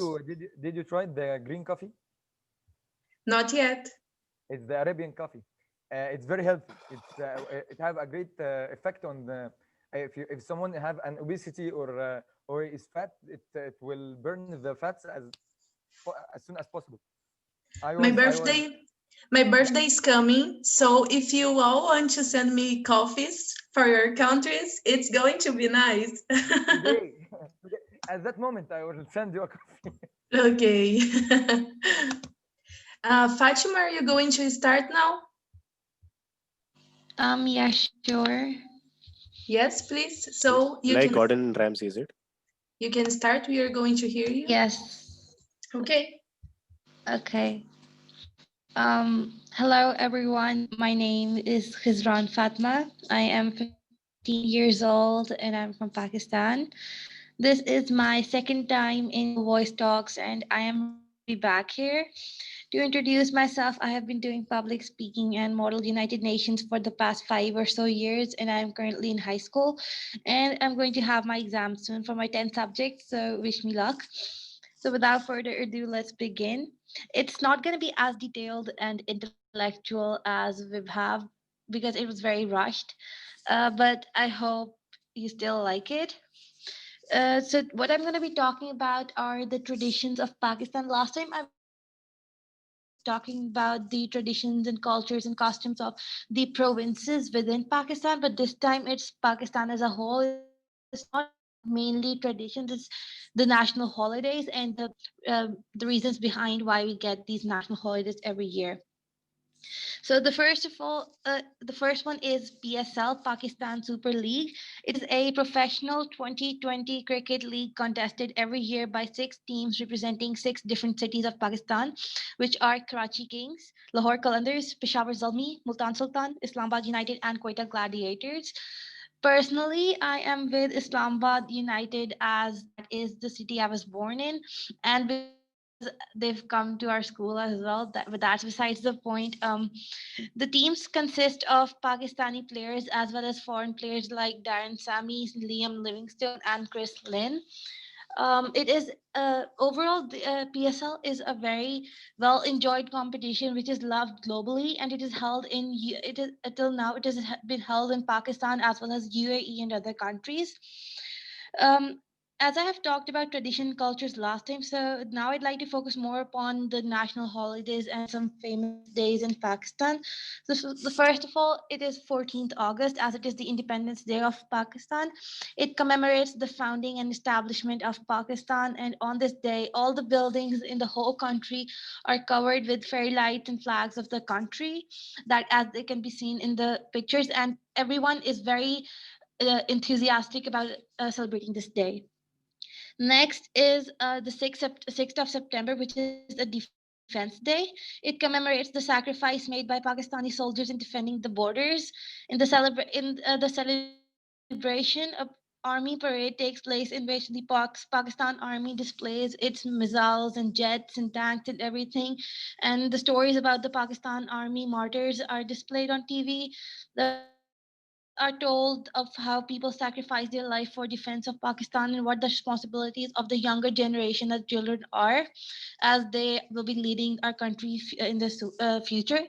And in the lower right picture, you can see it says 11 holders of Nishani Haider. Nishani Haider was a medal of honor presented to these 11 people who have sacrificed their life in Pakistan on the 6th of September in an attack.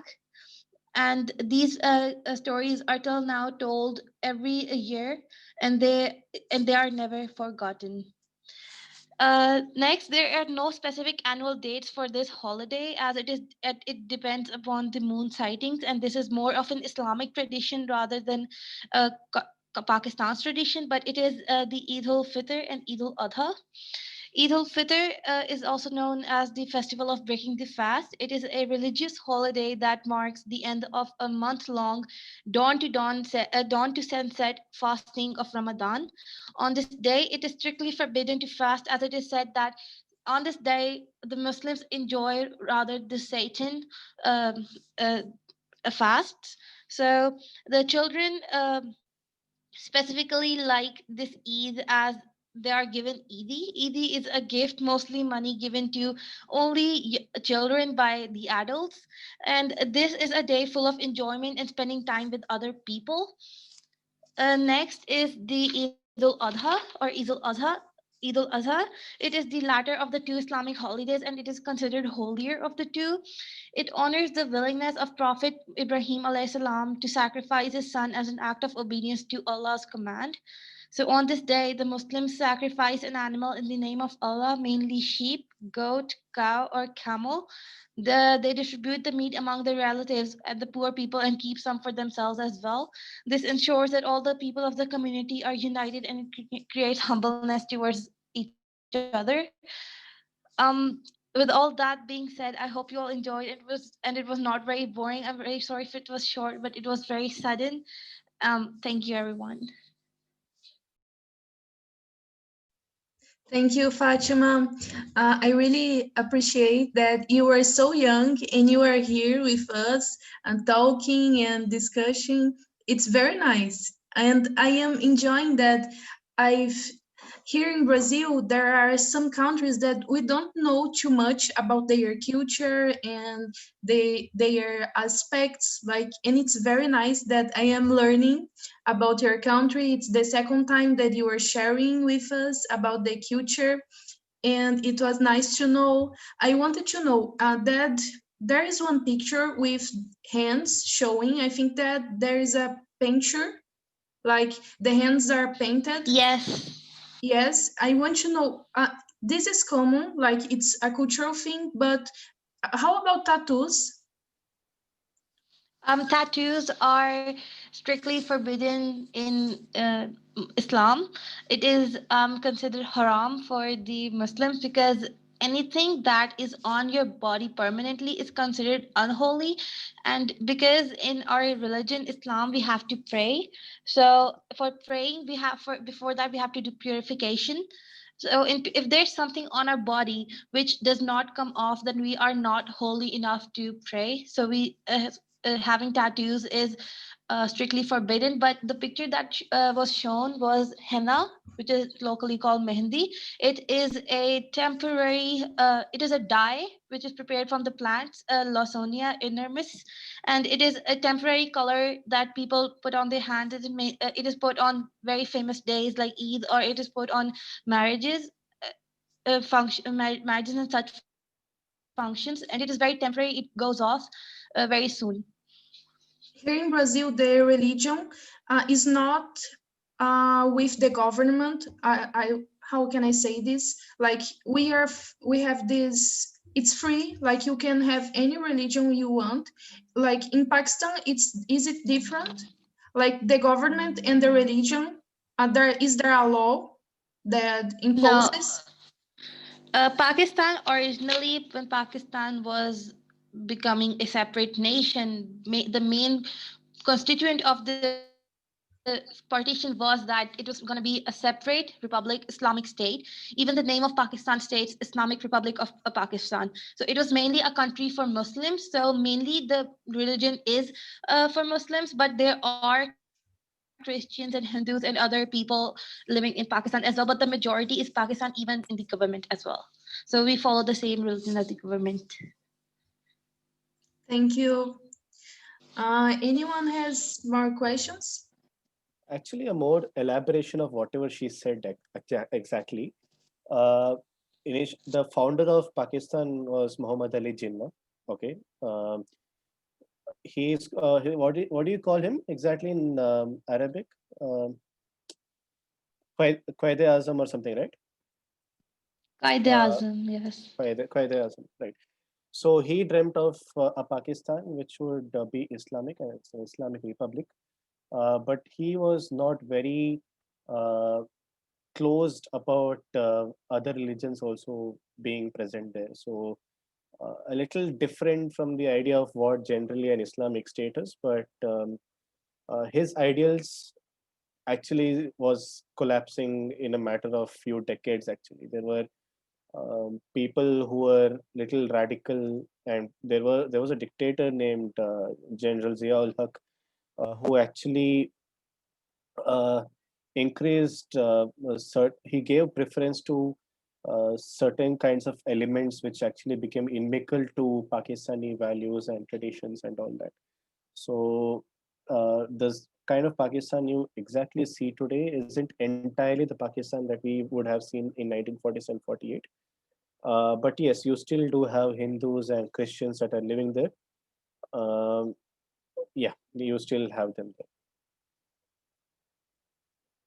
Thank you. Yes, also, other than that, there's this some people in Pakistan say this that the flag of Pakistan consists of two colors. It's green and it's white. Mainly, like almost 75% to 80% of the flag is green. Some people say that the color green represents the population of Muslims and the color white represents the population of non-Muslims. So there's also that theory. And I'm so sorry if my voice sounds wavering. It's so cold and there's no heater near me right now. Come to South India. It's very warm here. Do we have more questions? Okay, I have a question. Is it okay? Okay. You can make another question. Okay, it was that was not a question. That was an elaboration. Uh, okay, the question is, uh, what is Pakistani identity according to you, Khizran? because quite often when I read about Pakistan, there's a kind of a confusion or a lack of, there must be some sort of an identity crisis that is actually existing. Some of them say that they have ancestors from Central Asia. Some of them say we are from Saudi Arabia. I mean, this is certain things that I just simply don't understand, because the moment you go to other countries, they don't consider Pakistan as equivalents. I am talking about especially Saudi Arabia, which looks at South Asian Muslims a little differently compared to other Muslims from the rest of the world. So, what is this Pakistani identity exactly? Could you please tell me, and what do you think is your rootings? So, because Pakistan was a part of the subcontinent involving India, Pakistan, and parts of different countries as well. So, a lot of people who migrated from India or the subcontinent to Pakistan consider themselves as half Indian, half Pakistani, because their ancestors are from India, but the people who like their continuing generations are born in Pakistan. So first of all, there's that. But personally, in my family and what I have heard while growing up is that we are Pakistani as Pakistan. We're not a part of a sub part of another country. We're not a ancestor of generations of another part of another country. We are Pakistan as Pakistan because because there's this theory in Pakistan that many people call themselves Punjabi and Sindhi and Balochi, but not Pakistani. In other countries, when they go and they introduce themselves as I'm from Punjab or I'm from Balochistan. They never call themselves Pakistan as a Pakistan, like, and they never proudly state that they're Pakistanis, because there's this image of Pakistan as a terrorist state. So many people, when they go out, they feel embarrassed saying themselves that I am from Pakistan, because many people have different views regarding Pakistan, which are not which are not positive. So, but personally, I think that we are Pakistan because we are an independent country. We are the Islamic Republic of Pakistan. We are a democratic republic country, and that we should be proud upon having a separate independent nation, because there are many people and many Muslims who are living under the rule of different people and who are being oppressed, like in Palestine and in Yemen and in Kashmir as well. So I hope that is enough. The last one was a bit controversial, Yes. but that's okay. Something I'd like to add more is that there's a lot of debate about the two nation theory and whether it was the right approach. Whether it was the right approach to demand a separate nation for the Indian Muslims. But the real question we should be asking is what the national identity of Pakistan is today, as you asked. So, a nation is defined as a group of people who have shared cultural or linguistic or historical traditions, and language plays a very important role in defining a nation. For instance, China or Germany or France, and all those major countries, they are linguistically defined nations. But what I believe is that no country is 100% homogenous. If I guess that's how you call that. Culture is also another factor that brings people together to form a nation. But in modern times, shared values and ideologies have emerged as builders of national identities. Most Muslim countries like Pakistan itself have failed to construct national identities because of natural tensions. Uh, Even Islamic scholars have promoted the idea that nationalism is an antithesis to the values promoted by religion. So the identity that is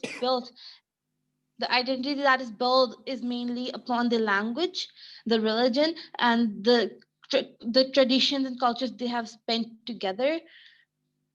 So I'm sorry. Can you hear me? I'm sorry, I got disconnected. I'm sorry.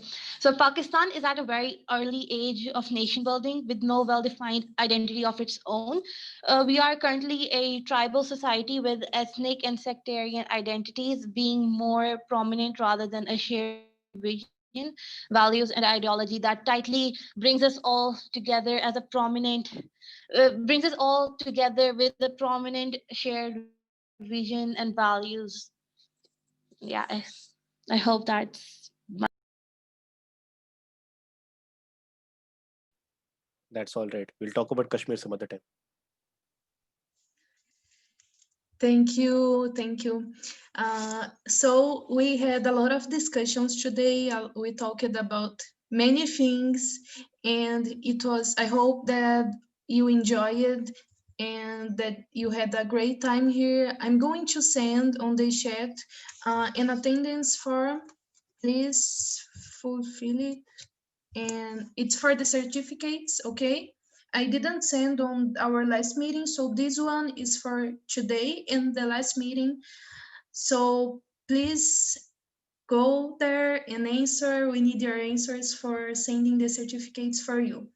Now we have one more thing to do. That is open your cameras and let's take a picture.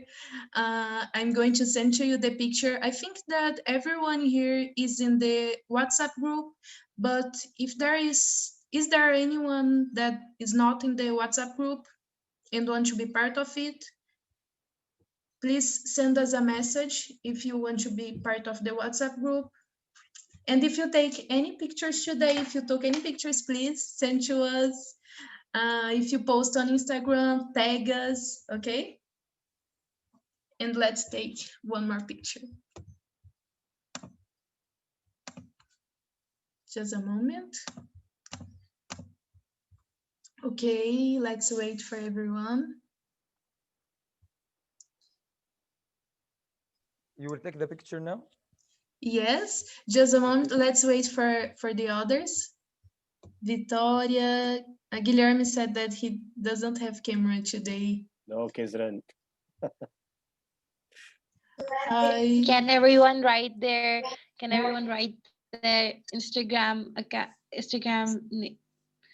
IDs in the chat box? Yes, so yes. that I Send it can on tag you Instagram. all. We can put on the group, on the WhatsApp group too. Yes? Yes.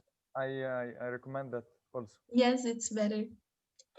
Lucio, did you turn off your camera? You were here, but Vanessa, so Joycelane. Okay, I'm going to do this in 3, 2. Wait.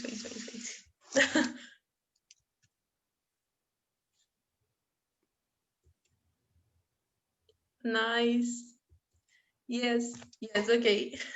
I'm going to send to you just a moment. But let's take another. Okay. Make sure that it's okay. Wait. Don't go out, please. Yes, I think. Okay. 3, 2, go. Yes, nice.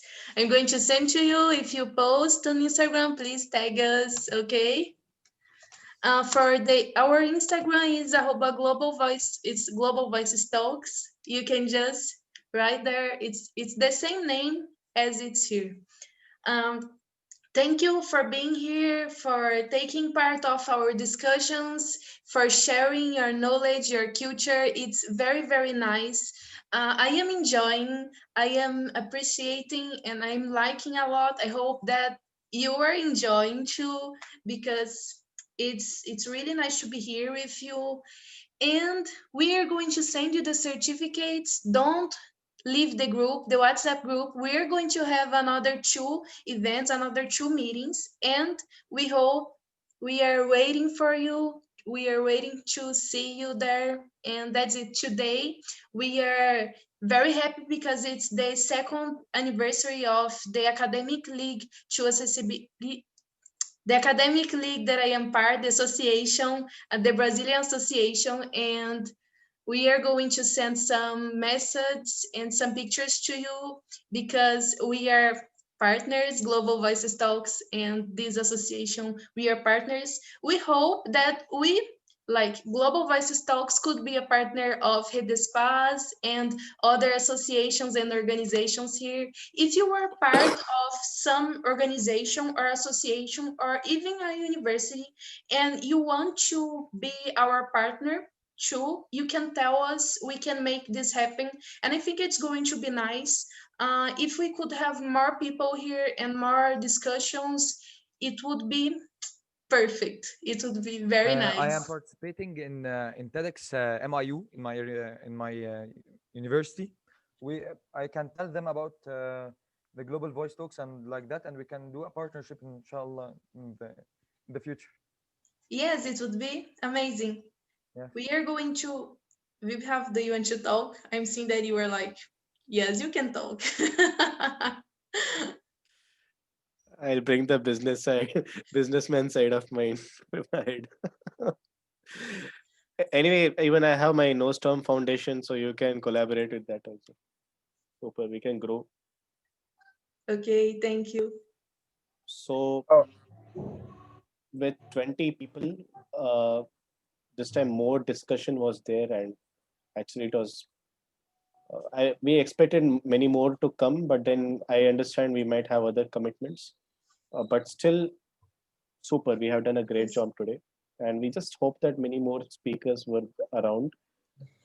But like I said, they had their own commitments also. Some of them might have felt sick also, and it's okay. There is also This a is moon. Today there is mais moon, and that I think that's the oh, reason. Yes. Paul, do you want to talk?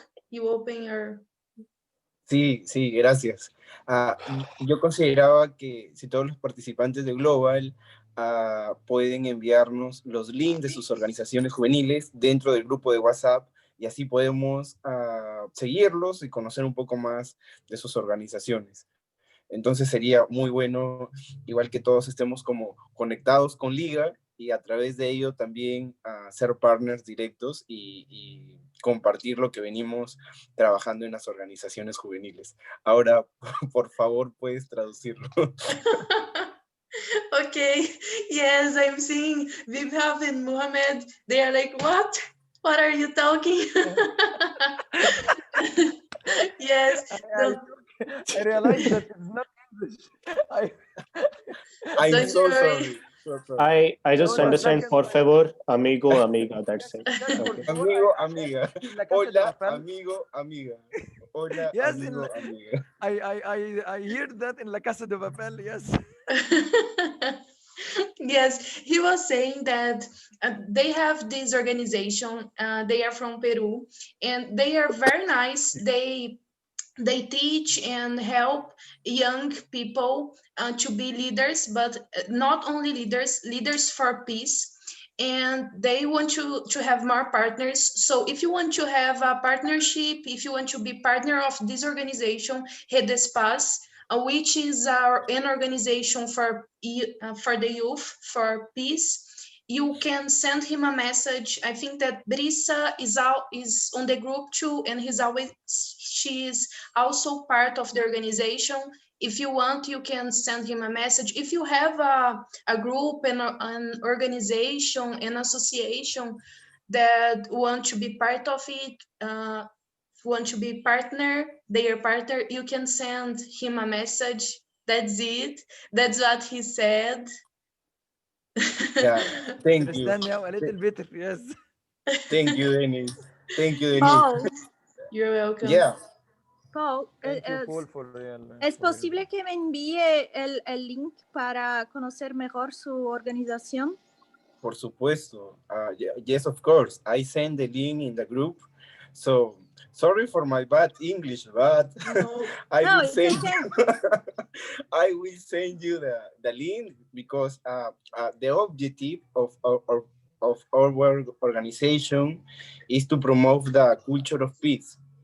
And we working with children and young people and have great results. ¿Cómo sería resultado? Bueno, entonces,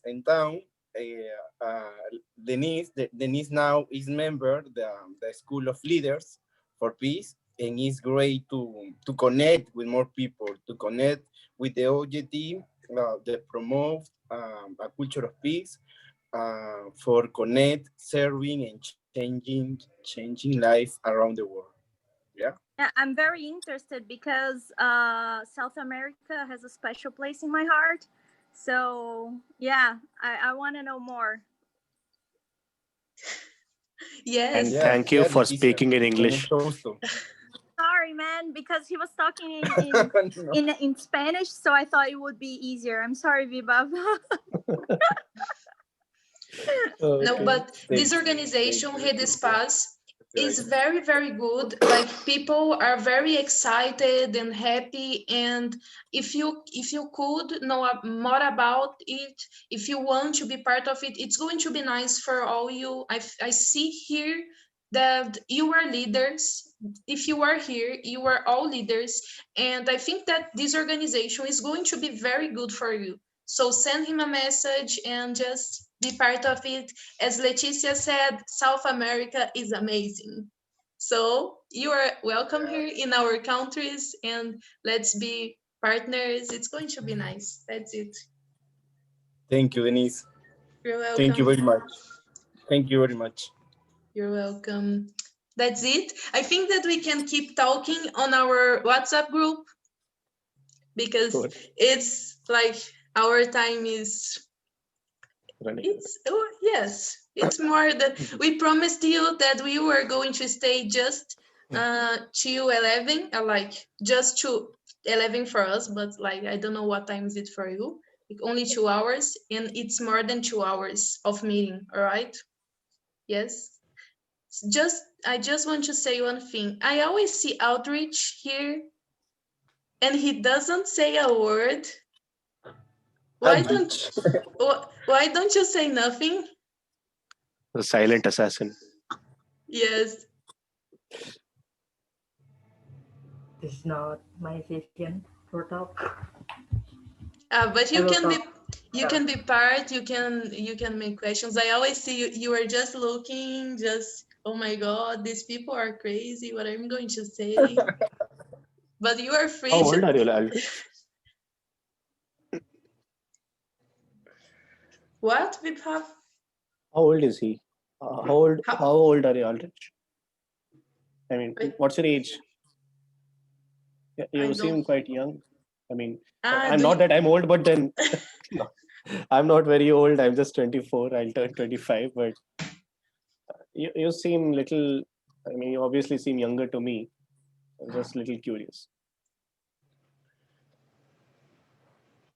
Maybe he doesn't want to say his age.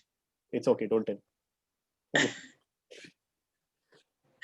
Okay, so see you soon. I hope we can keep talking on WhatsApp. Okay, and don't forget, my birthday is coming. Send me coffee from your country. You want Indian spices with it? Aldrich, what were you speaking? I'll send you coffee. Don't worry. Okay, thank you. Aldrich, tell us, what were you speaking? I will send you a cup of tea, not a coffee. Okay, that's nice. I enjoyed it too. See you soon. Bye-bye, everyone. It was nice to be here with you. Bye-bye. Bye-bye. Take care, everyone. Bye-bye. Bye-bye. Good morning, after, and night for you.